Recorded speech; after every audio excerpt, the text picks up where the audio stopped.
पूर्वी त्यांनी 7 वर्ष खोडवं घेतलेलं आहे, पण त्यावेळी त्यांनी हे आपलं मल्टीप्लायर खत वापरलेलं आहे.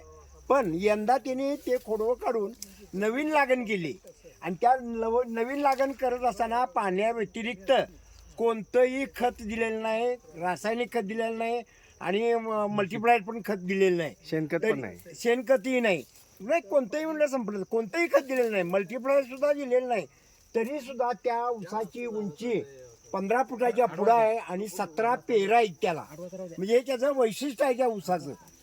आणि उन्हाळ्यामध्ये पाणी कमी पडलं. आणि त्यांच्या भागात उन्हाळ्यात हा दुष्काळ असतोय आणि पावसाळ्यात तर पाऊस नसतोच, पण तो चुकून लागलेला पाऊस आहे त्याच्यावर एवढा त्यांचा ऊस आलेला आहे. हे त्याचं वैशिष्ट्य आहे. या वर्षी या भागात कर्नाटकाच्या ह्या सगळ्या भागात सगळ्याच भागात दुष्काळच पाऊस आहे. नव्हता. पाऊस फक्त 2 वेळा थोडा ते म्हणतात मॅडम अगदी हा, तो तुरळक झिरमट जो पाऊस पाऊस पडलेला पडला आहे. त्याच्यावर हे पीक आलेलं आहे. म्हणजे ह्याच्या अर्थ की पूर्वी मल्टीप्लायर खत जे घातलेलं आहे